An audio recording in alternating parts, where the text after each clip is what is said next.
Yesu nashimwe cyane. Nanone mwene data mushiki wanjye dusangiye urugendo rujya mu ijuru, turacyakomeza gutekereza ku butunzi bukomeye bw'ijambo ry'Imana twahawe. Ariyo mpamvu n'aka kanya tugiye gusangira ijambo ry'Imana kuko tumaze iminsi tubireba. Matayo ibice 7 umurongo wa 7 kuri 14 atubwira ngo musabe muzahabwa, ukomange muzakingurirwa, mushake muzabona. Twaje gusanga iyo umuntu asenze icyo yasengeye ntajye kugishaka, hari igihe kitaza aho ari. Niyo mpamvu rero niba usengera ngo umuntu akizwe ariko uri namusanze ukaganira, ukamugira inshuti, ukamubwira Yesu, buryo ubukoze ikintu cyiza.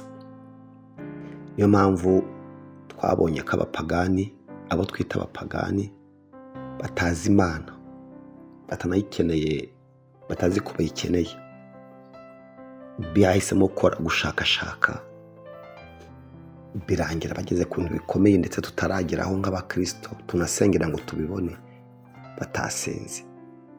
Hari umuntu wigeze ambwira, numva ari umubyeyi wanjye, yarambwiye ati ntuziteranye n'Imana. Ati niba abapagani bazabaho batazi Imana, atabubaha Imana nibo bazapfa. Iryo jambo yarambwiye ati n'abanyabyaha bajya babaho, umunyabyaha agakora akazi ye akabishobora akabaho. Umuntu ubaha Imana ni we uzapfa, ariko ntuzicara udakora, Imana izagendana nawe wagiye mu kazi. Uyu munsi nahoze nsoma n'ubundi mu gitabo cya 2 cy'Abami ibice 4 ku makuru ya wa mubyeyi tumaze iminsi tureba w'intwari wanze agasuzuguro k'abadayimoni ku buzima bwe, agahitamo kuvuga ngo ntawamujyanira abana. Hari ikintu namwigiyeho rero wamfasha tugatekereza. Ageze kwa Elisa iramubajije ngo ese ufite iki? Hari icyo ufite? Iki kibazo nawe unyemerere ugitekereze. Ubundi mu by'ukuri ugira iki? Ufite iki? Ku kibazo nyine, ku cyifuzo ufite ni iki ufite umuntu yaheraho.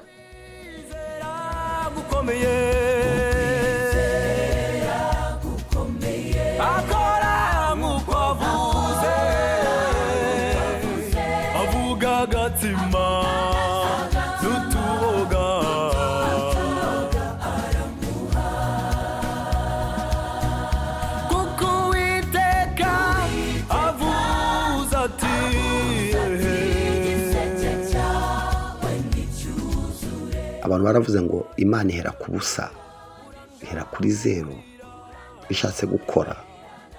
Ariko hari ukuntu uri Imana ibigenza. Mu buzima bwawe hari ibintu 4 ufite. Nubona akanya uzafata agakaramu wicare ubyandike. Ufite ikintu bita amahirwe.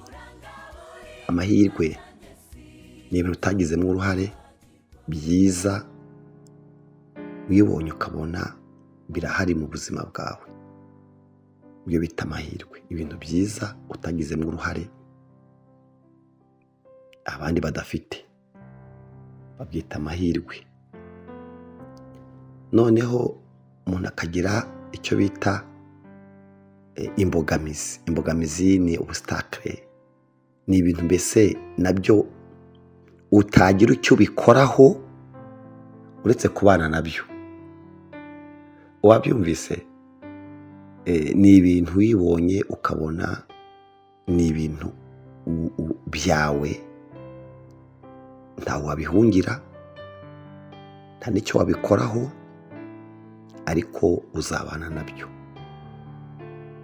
Ndaguha nk'urugero, ugasanga wenda uri imfubyi. Icyo ngicyo ni ikintu utagira icyo gikora uretse kubana nacyo. ugasanga nuko byagenze. Hanyuma ibyo ni ibindi bintu umuntu mu buzima abona utagira icyo ubikora ngo ubisengere ngo bihinduke, ahubwo ukiga kubana nabyo nta yandi mahitamo ahari. Icya gatatu ni intege nke. Intege nke ni ibintu ni nabyo dusengera. Iyo turi gusenga Imana niyo ifite ibyo itugaya intege nke. Intege nke ni ibintu wakosora, ni ibintu wakosora ukabishobora. Wenda ntujye ubyuka ngo usenge, wenda ntukunda ijambo ry'Imana kurisoma ukawugira umwete muke. Ni ibintu wakosora wahindura bigashoboka. Ni ibintu bibi bikubaho wakosora ukabishobora, babyita intege nke. Ukagira imbaraga. Imbaraga ni ibintu wagezeho ukoresheje imbaraga zawe, ukavuga uti nakoze iki, nkora iki, kirandushya ndagikora. Ibyo rero iyo ubiteranyije rero uko ari bine, ushobora gusanga nubwo bimwe ari ibibazo ibindi ari ibisubizo, ariko byose bishobora kuba igisubizo. Uti gute? Imbogamizi ni ukuvuga ngo ibintu utagizemo uruhare ugasanga niko bigenze. Nk'uko mubona ibihugu bimwe biba mu bukonje, ahantu h'imbeho, urumva niko hateye harakonja. Icyo rero ni ikintu batagira icyo bagikoraho, ariko babanye n'ubukonje babuvanamwo, babona umuriro, babona amashanyarazi, babona firigo, bagira tuwarete mu nzu. Ibyo bibazo batagira icyo babikoraho byabahinduye abanyabwenge.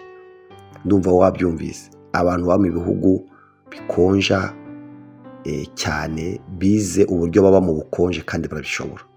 Ibyo byari ibyago, byari imbogamizi, byari ibintu batagira icyo babikoraho, ntiwanabisengera ngo bishire, ariko babikuyemo ikindi kintu gikomeye cyo gutera imbere, kugira imodoka ukayishyushya, kugira indege. Bagize ubwenge biba bitewe n'ibibazo.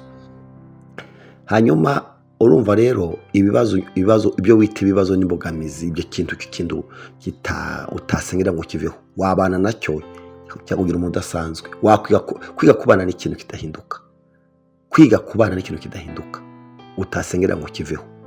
Ibyo byatumye abantu bateye imbere babiheshejwe n'ikibazo. Ibibazo bya unyuramo rero n'ingorane zawe.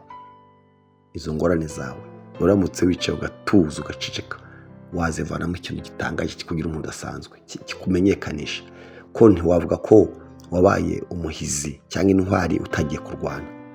Tuvuga kugira kwizera kwinshi utagaragaje ko watawe mu mwobo w'intare. Ibyo bintu rero nibyo bigira abantu bakomeye. Hanyuma intege nke rero, intege nke wazivura. Wafata imbaraga ukazivuza intege nke, ukafata amahirwe ukayavuza imbogamizi. Uriya mudamu rero twavugaga yabonye ko nubwo ameze gutyo afite utuvuta, amavuta yarayazi.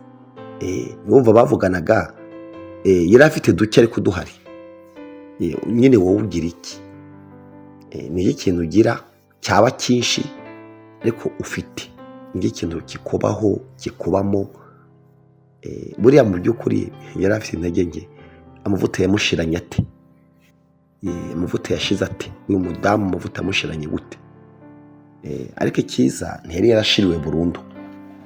Buriya nawe ufite ibintu bitashize, birimo no kuba wumva ijambo ry'Imana. Mbese buriya ubuzima bwawe wabuhindura pe. Wahindura ukubaho kandi bigashoboka. Kagusengera. Imana yacu, ndagushimira ko tutashiriwe, dufite utuvuta duke, twaragabanutse, twayongereye, ariko ayo make arahari. Wa mubyeyi yarabwiwe nagende yikingirane mu cyumba asenge n'abana, amavuta arazamuka. Amavuta yazamuwe n'ijambo yabwiwe. Natwe Imana, ijambo ry'Imana ryazamura ukwizera kwacu, byazamura ibyiringiro byacu, byazamura ibyishimo no kwihangana. Senze uyu mwanya ngira ngo buri wese muri we yisuzuma arebe ikintu afite cyiza gike akwiye kongera. Murakoze kwiduha mu izina rya Yesu. Amen.